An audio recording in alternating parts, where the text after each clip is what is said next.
All right, kia ora koutou, and welcome back to another week of Full Credit. I am, of course, one of your hosts, Ella Soper, and with me, as always, is... Les Alda. Kia ora, everyone. Welcome back to week 3 of the potty. Oh my gosh, it has been another interesting week, Les, hasn't it? So many different highs, different lows, feedback from folks as well. My goodness, we continue to be... very humbled by all the fine folk that are listening into us. I think the funniest one I've had feedback so far was lovely Chelsea Semple telling me that she listens to this on walks and argues with us. She's joining the podcast unofficially, agreeing, disagreeing on her works. And I say, fantastic, that's exactly what it's about. And I've done the same thing to her for years, yelling at my TV when she's on the panel. Oh my God, me and Charles get to work on the panel together for Sky, and when we commentate and panel guest these games, and the off-camera chat is so deep, similar to me and you, right? Like we get together, we just unpack it all, and it's awesome. You've just got she is another very passionate female rugby player, ex-player, and now a fan of the game. I'm now stewing in the back of my head. Maybe we have like a little round table at the end of this season with some other people that we have these type of chats with to unpack. Maybe I'll put that out there. Chelsea, you're going to listen to this. You will reply to me. Suey, that'll probably be another one. Taylor Johnson, I know you're always in my DMs as well. But, some of us could get together, have a little round table, our key takeaways. Spitballing, Les, I'm giving us more jobs. Classic me. But I mean, those are some good rugby brains that you've just spat out there as well, and very passionate as well. So I'd love to, get the conversation going. Yeah, for sure. I'm sure. All right, should we kick in straight away then to what the weekend that was? So obviously the first game we had at 5 o'clock on a Friday. We will save our judgment for that kickoff time. Don't know if that's the most friendly for fans trying to get there from work. But anyway, that game though kicked off at N Park. It was 12-5 to Manawa at the break, and then Blues. Oh my gosh. The grandstand finish, 24-22. What did you make of that one, Liz? Well, what do I say? I mean, it wasn't quite what I expected it to be. Going into that game, I thought the Blues were going to annihilate. And I think everyone did. I think even they did, and maybe got a bit frustrated that it didn't go the way that they had sort of mapped it out. But in saying that, on the flip side, that was a way better Manawa team, way better continuity, distribution and retention was so much better. I still believe they left a lot out there, but they came physically, which I think shocked everybody. And for majority of that, they had all the possession, the territory, and they played majority of the rugby. They just didn't get to turn a lot of it into points. And unfortunately, because of that, they didn't get a good enough lead. And so the Blues were always still in the game. But man, their fight back the Blues with majority 14, 13 players at times, and the discipline that let them down throughout the game, they did really well to stay in that game and take it at the end. They'd be pretty happy defensively, but I don't think they would have been happy with that from the attack point of view. Yeah, and that discipline, that's going to be the big thing, right, for the Blues to sort out. They are their own worst enemy at the moment in terms of letting teams back into games by just giving those penalties away. And it's something that ends up making the game a lot messier, I think, than it needs to be as well. And we know when we're thinking about from the viewer's perspective, it's so hard when it's stop-start like that and we've got a lot of whistle time. The Manawa, I was saying to you on Friday, they look the happiest when they're in that tight and grind. They're fantastic at that. They've got such power in that forward pack. But there's still kind of a bit of space, like the space is there on the outside, but they're just not able to connect it quite yet. And so that's frustrating again to watch because you can see they're doing the pieces. They're just kind of not clicking into each other yet. And you're kind of like waiting for it all kind of to come together, right? Absolutely. I thought there were times where they were probably guilty of sticking to a structure. It looked like they definitely came out with a better attacking structure, but almost took away from just seeing the space and getting it there. And instead they were carrying it into contact when they just needed to give a pass. I thought still that their attack was quite deep in a pocket outside second five. Instead of like hitting it and running onto it, they were sort of tucked in behind the play, which was interesting to me given, like I thought Kelly in particular did really well to actually distribute out wide, but it seemed like we were just a step behind the pace from sort of second five or centre out. That was probably my observations for that team. And the Blues, though, I also said to you, they are like goldfish, and that they just keep swimming, man. Like they flush their mistakes almost immediately and just play, and that's so hard to come up against when there's no notion, it seems, to the Blues of like momentum within a game. Sometimes where you have these issues and they compound and then you think, oh, it's all over. The Blues don't seem to have that at all. They can just shake things off and then turn it around on a dime, and all of a sudden they'll run, 100 metres down the park and, try time. Exactly. And I think the shaker in their team is their captain. Oh, sorry, she's not the captain anymore.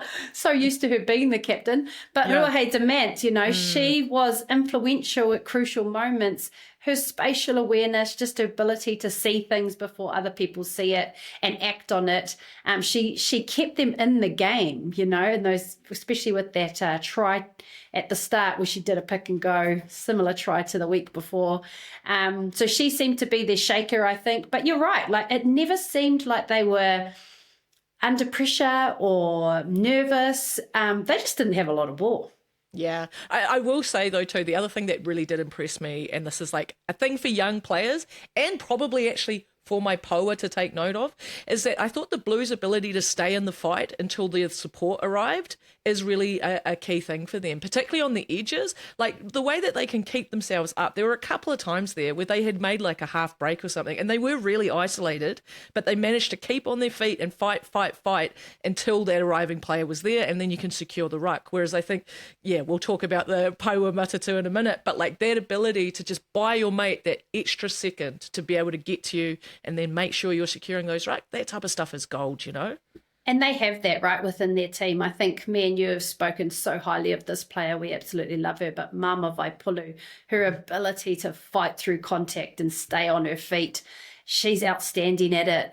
Moi, when she gets good ball, I mean, she probably didn't get many opportunities to do that on the weekend, and Michaela too, but we know what they're capable of when they actually get going and when they've got that go forward ball. So I still think they're a team that haven't even scratched the surface, to be down to 13 players. They had 3 yellow cards throughout their 80 minutes and they still won that game. And they know that they didn't play to their ability. So when it clicks for this team, it's going to be a scary thing for everyone else. I know, it's one of those things, right? It's like, is it almost scarier to lose by heaps of points or to have them beat you by 2 when they're still not at their best? I don't know. I feel like the Blues still are the team to beat this year. They are terrifying with just like what they can pull out the bag there. But I think the other thing to continue to also draw attention to is this is the second time that Manawa have dropped a halftime lead. That's got to hurt for them because last week they were up, what was it? I think 8-0 at halftime, and this time it was the 12th, and then have let that slip. So they have the ability to build a lead, but they haven't been able to hold on to it. So that's going to be something to work on, right? Absolutely. And I think I'm not too sure why Renee Holmes was benched, but I mean, did they have her on the bench for those reasons, to sort of bring that impact off the bench, her and Martha Matele? I did not expect her to come on as a loose forward. Crazy! But she came on as a loose forward, and it was actually Chelsea Semple who shared with me that she had been training as a loose forward. So that was purposeful. Intentional, yeah. That was intentional. But bringing that kind of power off the bench, was that sort of to counter that? I'm not too sure, but I mean, Renee did come on and make an impact, but it just wasn't enough, I guess. Yeah. Okay, so then the second one. Oh my gosh. The game that was played actually today, because we're recording on a Sunday, which was the Matatu hosting the Paua down south.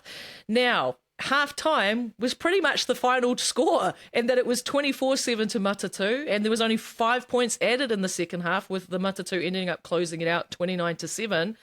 My main initial thought is this game ended up somehow even messier than the first one that we watched.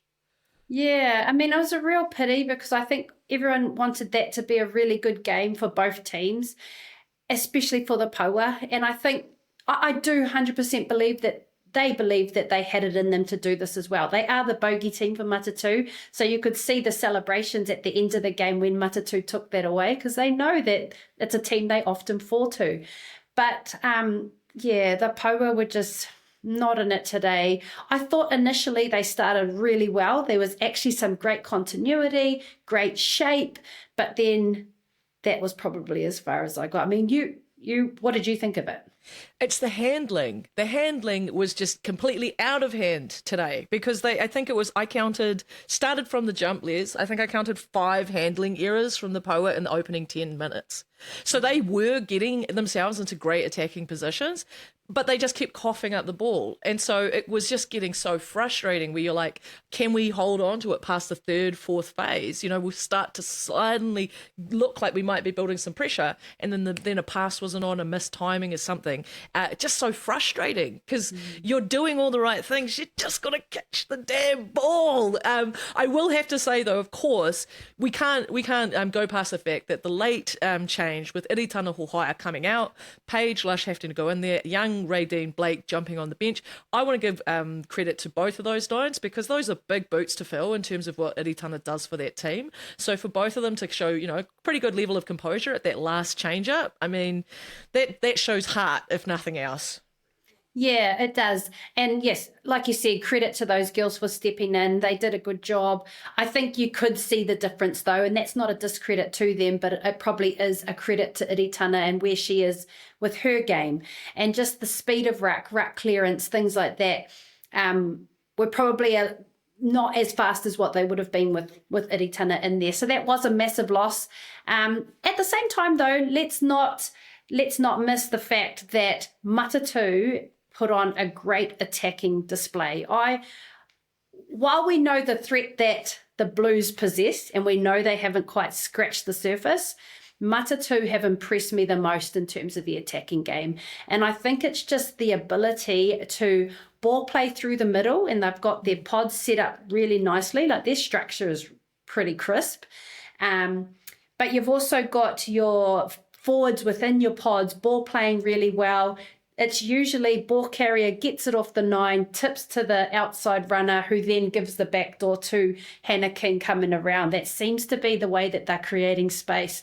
And then everyone else is just running in motion. They've got options everywhere. So I am enjoying watching the Matatu attack. Today, I thought they added a new variation to that with the great kicking game that they displayed through Grace Brooker and others. So it just shows too that they're coming along quite nicely. Oh, absolutely. I think Matatu could probably go for a sponsorship from Seek, because those people are always looking for a job out there. They are constantly in motion. Like, everybody, that's the thing again, which you tell your players as a coach. You're always asking them, stay employed, stay looking for work, because I think sometimes other teams can be a bit guilty of throwing the pass and watching it go, whereas you can tell with the Matatu, they're always keeping themselves live, always keeping themselves as that option. So when they do have that fluidity through the middle, it's not just that it's going one way, it's that it can still come back the other, because people are reloading, getting into that shape so quickly. It just allows them to they just can be everywhere. The pace at which they were going edge to edge was credit to that, because they were just getting exactly how you want that type of system to work. It's just looking so slick for them. I loved to see it. Yeah, I actually thought the coaching must have played a huge part in that this week, because often Grace Brooker would often chuck a little kick through and wonder if they've identified that Isabel Waterman is quite deep on defense. So they chuck that little kick through, backing their pace in the Palamos, the Duplessis, backing their pace to put pressure on that kick chase to either pick it up or, they're right there on D if Waterman does get it. So that's probably an observation. On the flip side, Poa seemed to adopt a kick strategy today, but it seemed quite pointless, I guess. Yeah. Sorry to say that, but a lot of the kicks, they weren't contestable kicks. They weren't very good tactical kicks or territorial kicks, and they often went straight to a matatu back three. So then their counter-attack was just lit on fire, right? So that was quite interesting to see. I thought late into the game, they were opting to kick when they should have just run it because they were chasing scoreboard pressure and clock pressure. But yeah, some of those kicks just didn't seem to go well. And it's interesting you say that because I think actually Cassie Siatanga got to show actually how good she is with ball in hand, because there was a couple of times where she stood people up today, that right foot step. She went around a few. So actually, yeah, keeping people in two minds and putting a little bit more threat in, that you're not just going to kick, you're going to keep it in hand and do things. That's going to be exciting. But both teams, ultimately, I think you have to say, particularly in the second half, guilty of not converting their opportunities.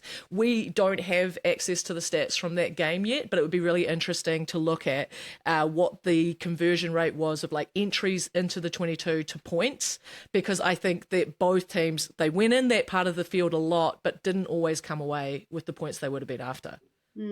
I think another thing that Matatu might want to pay attention to as well is they start really well, and then there's sort of a period there where they go to sleep a bit, and then but they've done enough in their start to sort of hold them through the game. So that probably happened today. Yeah, like you said, it took them, they got one try in the second half, and majority of that they were on D. Yeah. Okay. With all of that then, shall we have a look at who are in Form 15 are going to be coming together this week? So, starting with the front row, congratulations to the Chiefs Manawa. You have you've got an all Manawa front row pick this week, because it's Kate Henwood at loose head. We're going to go Grace Hopapa Barrett at hooker, and Vaisinia oh my goodness, Vaisinia. Why do I get stressed out every time I say your name? Vaisinia Mahutariki Whakalilu. Vaisinia Mahutariki Whakalilu. My goodness, Les. My Pākehā is showing on that one. She is really trying. Vaisinia Mahutariki Whakalilu. Thank you. Do you know I practiced so many times before we jumped on here and nailed it? I know you would. And then I got anxious. Silly me. Anyway, like I say, I'm going to have to keep practicing, because you said it to me after that game on Friday. She's going to be the bolt of the Black Ferns World Cup squad. Yeah, and I won't take credit for being the first to say that. Chelsea Semple, she's getting a mention on this potty today. She actually called it last week. And I mean, we've got some great props going around, and you cannot say that first game was a fluke debut performance. You know, she was even better this week. She was outstanding. Her work rate, I would love to see the stats around how many carries she made in that first 40.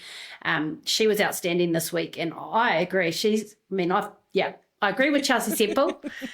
She's going to be a bolter, but I don't want her to be pressured by that as well. No. You've just got everything to, the world's your oyster now, my friend. I do want to make a special mention here, though, to Angel Mulu, who I thought was a lot. She did the most she could for the Poa today. And you could tell, because she got knocked down a couple of times, but kept grounding in there. She gave us a good, nearly 60 minutes, I think, which is a lot for a tight head, and really did make quite the difference, particularly up the middle with her carries for us. I'm glad that come from you, because most people might think I'm a bit biased, her being a Bay girl. But she was a noticeable for me as well. And I actually thought she was very physical last week as well. There's not many people that I see drop Eldora Itunu, and Angel Malu did that last week. I think she even dropped, maybe illegally, Elizabeth Moy as well.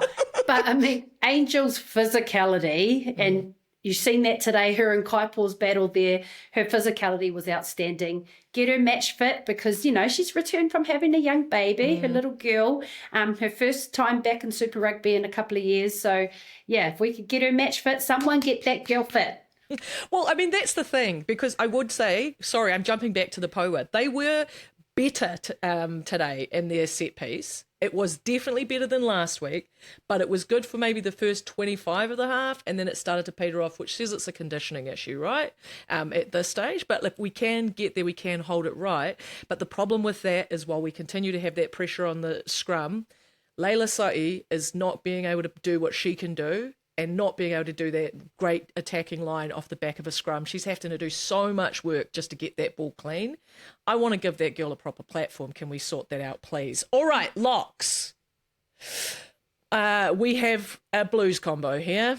The Blues sisters, we're going to go with Maya Ruse and Mama Vaipulu. Of course it was going to be those two because, like you said before, the thing that impressed me the most, I don't think the Blues ended up scoring off it, but there was one point where she went forward about 15 metres with two players hanging off her.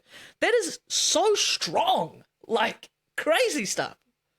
Yeah, and like I think collectively across the competition this weekend, we probably haven't seen, in a couple of positions, we haven't seen people go, boom, that was me. Like I was definitely the standout in that position. But Mama did in the times that she was on D, obviously majority of the game. And then when she had the slight opportunities to carry as well, she made a massive impact. So she was definitely noticeable for me. And then just the mahi, the unnoticed stuff that Maya does on the field as well, sees those two get the pick this week. Absolutely. So number 6, I've gone with Alana Bremner here because, man, she was annoying me as a Poa fan today. The amount of time she was gripping and ripping and stripping us right on the goal line defence, I was like, stop it! Stop doing that, Alana! So, no, she gets it for that reason, basically. I think there was at least 2, if not 3, 4 times she pulled that off.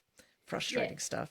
Yeah, 100%. She did really well today. When they were getting momentum, she'd just come through and stop it all. So that was really good by her. Yeah, love that seeing that from Alana.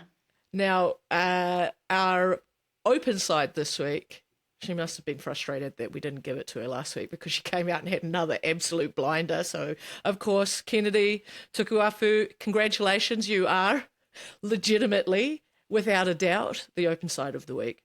Yeah, she was outstanding. I felt for Kennedy. Man, she was trying so hard. Her, Mia Anderson, and Vay working through the middle of the field, carrying so strong. They just need a couple of others to help them do that too, because that's a big workload. But 6 turnovers in 2 games, you can't ask for much more from your number 7.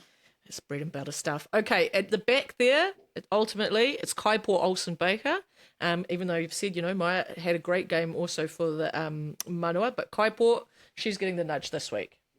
Yeah, she is. I mean, there was some strong carries that she made today. I think the attention that she draws on attackers, defenders, really have to contain her. Again, I still would love to see more of the back of a scrum. She did a bit of an 8-9 there, but ultimately, I think she did really well. At the same time, some of the games, the way they unfolded, so we didn't really get to see Liana, I think, because of the nature of that game and how it unfolded, not so much because she played poorly or anything like that. I did think Mia Anderson had a good game for the Chiefs this week, but again, it's that consistent performance across the 80. Okay. Now, unchanged, 9 and 10. There's still the pivot combo to beat, and that's Maya Joseph and Hannah King. Yeah, I think that's the reason why their attack for the Matatu attack does so well, is because it starts from the 9 and 10, the quick distribution, the running game from Hannah. I love the work she does around the pods, and I think they do a great job to be able to put the outsides away. It's interesting, right? Because if you do look at the rest of the combinations across the competition, we're seeing quite a bit of change up there, because obviously with Poa, they had the last minute shift. But if we go all the way up to Auckland, one of the noticeable changes they made on their team sheet this week was when they benched Kalia Awa and brought Tara Turner into the start.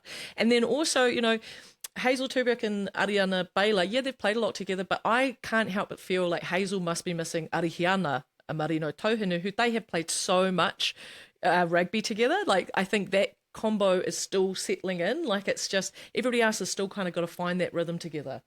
Yeah, it was interesting though. What I noticed in the Manua game was that Kelly was often at first receiver, so I wasn't sure if they were playing like a split field pivot or I'm not too sure what was happening there. I mean, if Kelly was the 10, then she probably might have made a good run for starting 10 this week as well, because she was distributing really well. Yeah, I would like to see her actually be given that jersey. But anyway, okay, number 11. I finally get to name one of mine. So Aisha Letienga, of course. I mean, she scored our only try, and it was a beautiful individual piece of work. I mean, Eleanor Plumkin did do a great little burst before it, but She beat five players on her way to that try line, for goodness sake. I might have exaggerated that. I had in my notes here 7 defenders on the ground.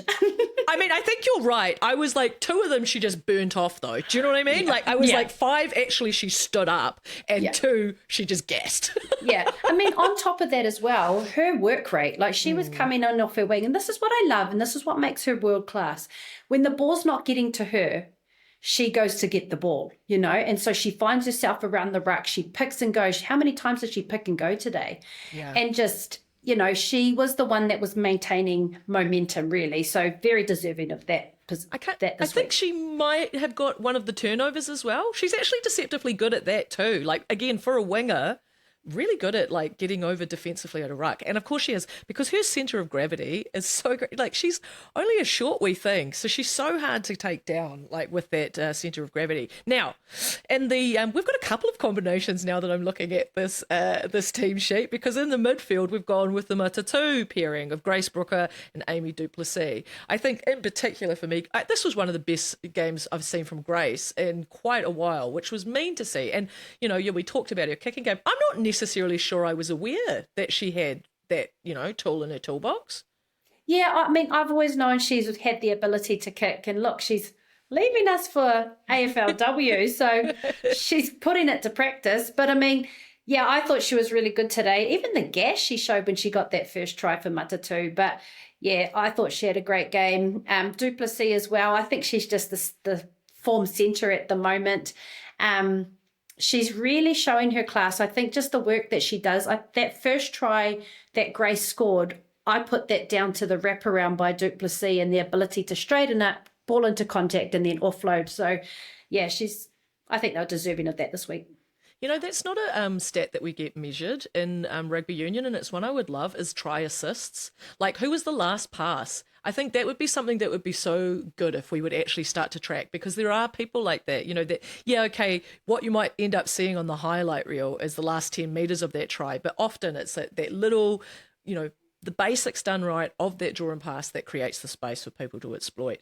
And speaking of that, we'll go to the rest of the back three then, which is on the right wing is Winnie Palamo. How good was she today?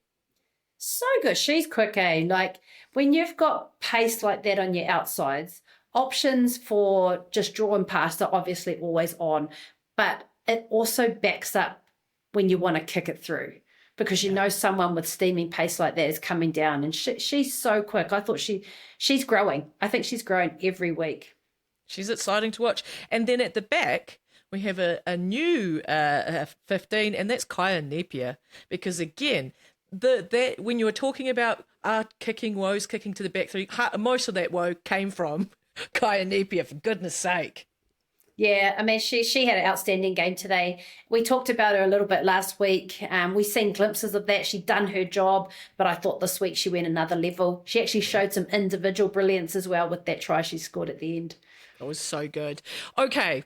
Now, this is normally the point, Les, where you and I pivot across and we start talking about all the beautiful percentages of scrums and lineouts and other bits and bobs to give you. But we can't give that to you today, because the way that these games were split, we had the Friday afternoon and then we had the the Sunday afternoon. So we actually haven't got that data yet. Or we've only got it for one sporadically. So it's like we can't really give you a proper deep dive.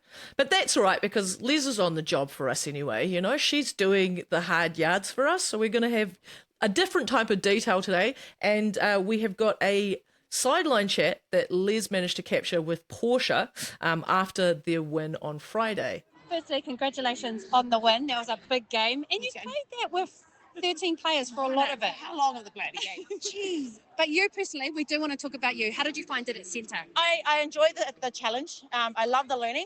Before this game, I think I was having like this little like heart palpitations. My head was going really, really fast, and it was really cool talking to Pungle. She's just like, you know how to catch, you know how to carry, you know how to tackle. Just go back to basics. I'm like, oh, thank you. I needed that, because we had new moves and first time playing centre, so lots of pressure, but she just brought it back to basics, and I love it. I'm so grateful for it. Miss Pungle. I know. She's down there. She's been a little bit of a quiet one. Yeah. And she was quite loud last week with Vic. Oh gosh. Yeah, I know. The other thing I want to say is, use 40 minutes of that game. Use were on D. Mm-hmm. 3 yellow cards. Mm-hmm.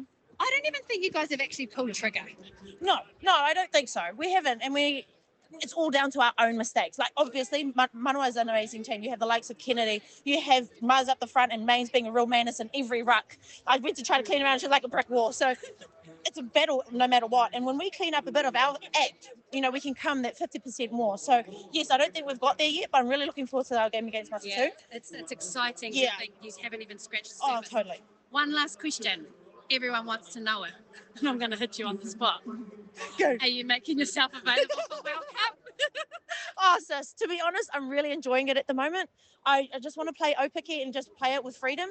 There have been talks, but I just want to keep it all to the side and I want to enjoy this game. That's it. We're just opinions. Ignore us, really. I love it, Les. Thank you for talking. Shot, And sis. shot on the game. So do you reckon she's saying what we think she's saying there, Liz? Oh, I'm adamant there is no definite no.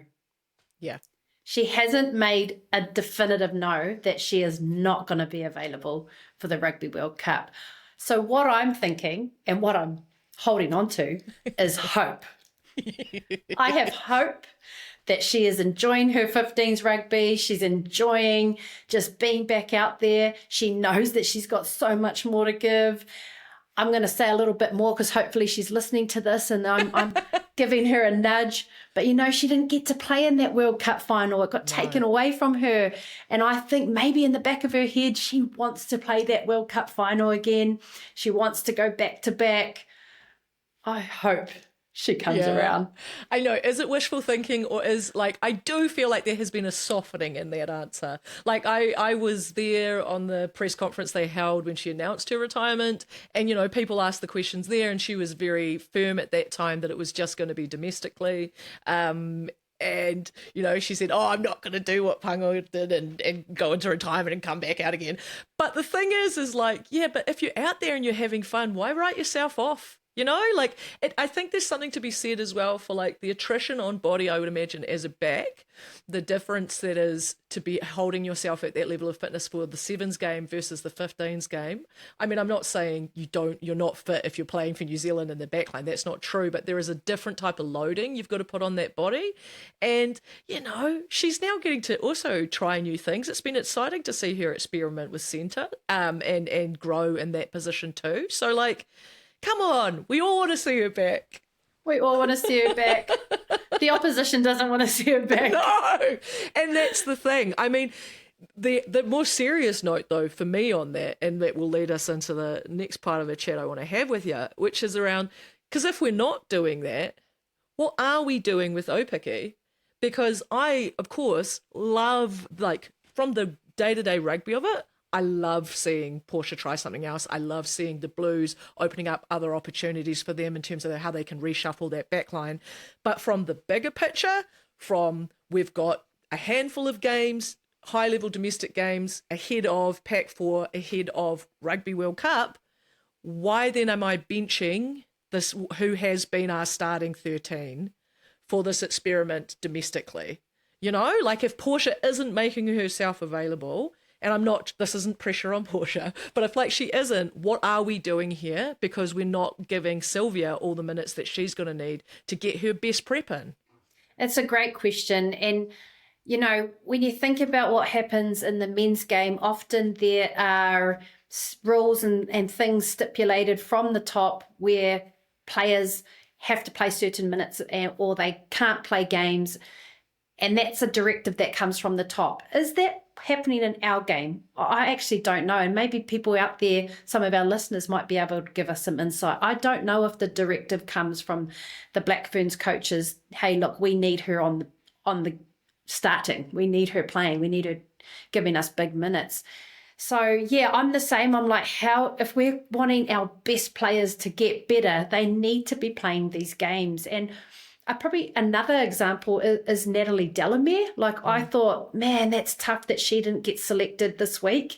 Given she's just returned from 2 ACLs. Yeah. She hasn't had a lot of game time. She needs this game time.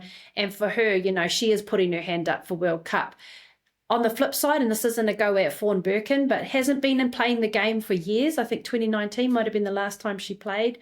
And got the start today, and congratulations to her. But what is that, and what are we doing there in terms of providing our potential Black Ferns and the girls that we're looking at for World Cup with quality game time?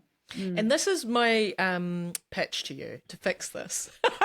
Oh, I want to hear it. Do we need to change up how we're distributing Black Ferns across these franchises?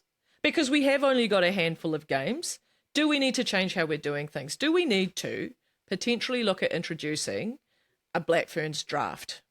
And that could be a fun thing that we have at the beginning of, when the season stuff is being announced, that we announce where these players are going to land, that there is a bit of competition going on between these franchises, trying to hold on to people, trying to attract people into their squads. Because if I look at the end of year tour stats, and I was, because you know me, loves a spreadsheet.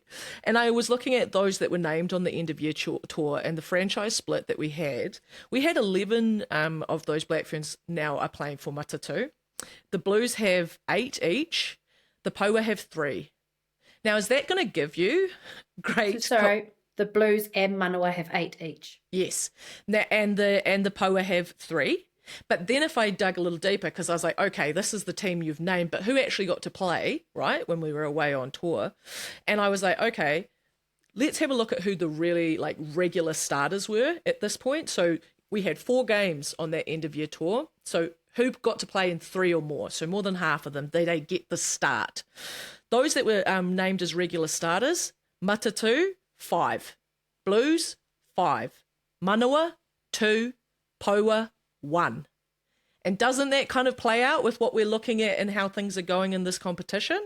And so I'm just seeing that and I'm like, yeah, cool. It's great that we're getting these certain players to get these combinations and playing a lot of rugby together. But are we actually giving the best shot when I'm looking at the front row in Manawa and I know that down here in the Poa region, we're struggling with set piece, so we can't then let Leila Sa'i do her thing.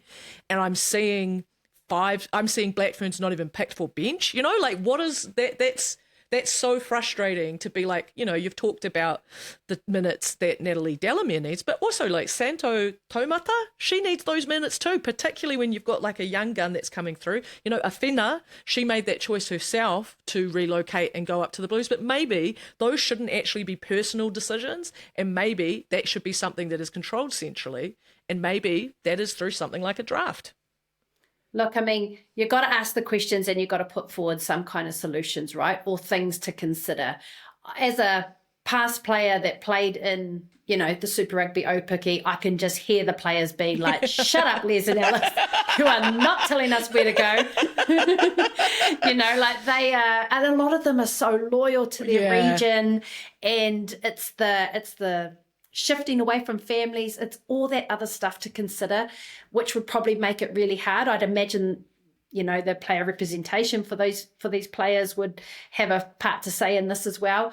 But you've got to, it is a question that is worth asking, because we can't have Santo Taumata and Tanya Kolonavali and Crystal Murray on the bench if they are some of the props that are looking at the World Cup, right? They need to be playing 80-minute games. We need to see them getting better every week too, which you can only get from playing big minutes. So, yeah. Because you then start seeing people overplay. They overplay their hand because they're so desperate for those minutes. And I think we saw that in a little bit of the end of year tour.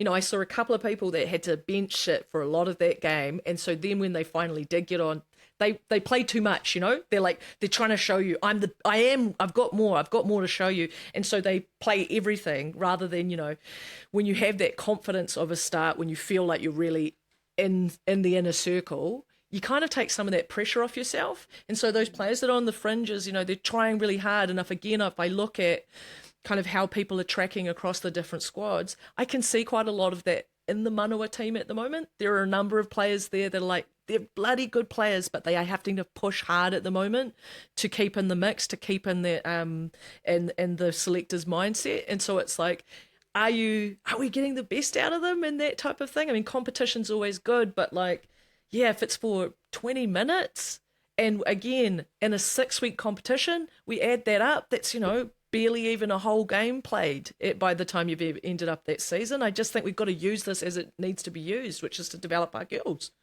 So if we're not doing that right, if we're not getting to see a lot of these players for big minutes, then what does selection look like for the Black Ferns? What do the camps look like leading into the World Cup?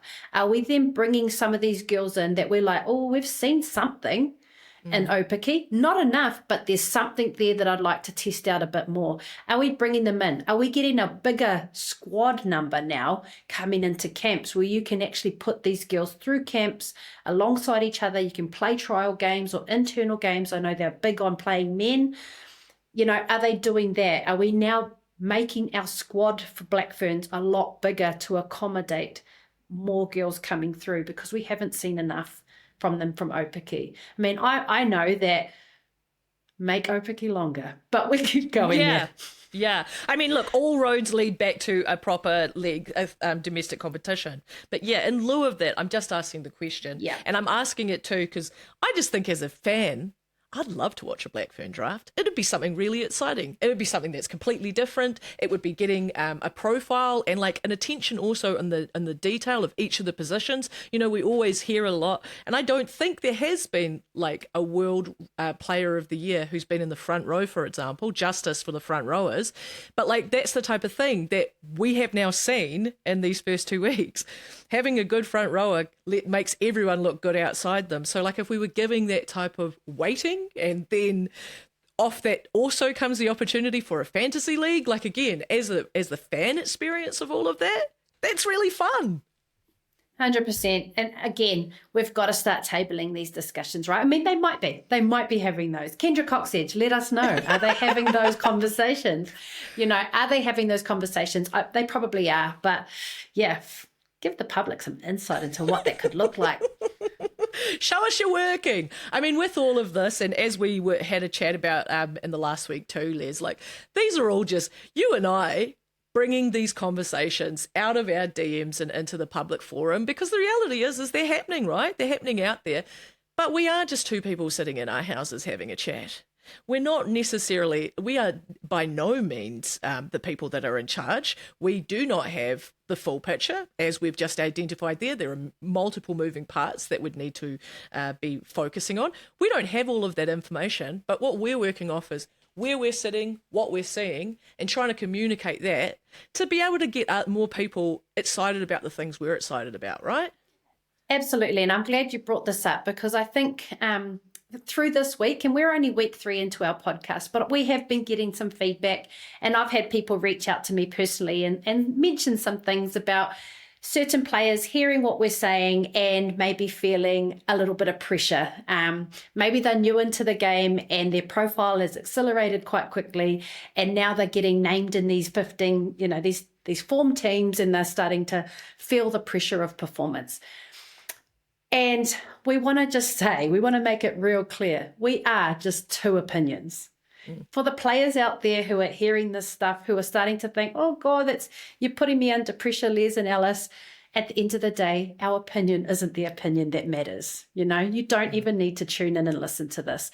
We are trying to provide an experience for those who want more and aren't getting it. Our fans, you know, future players, all those sorts of things. There's a whole lot of people out there that want to connect more to the women's game. We've had people reach out to us personally, which was a big driver to why we started this podcast.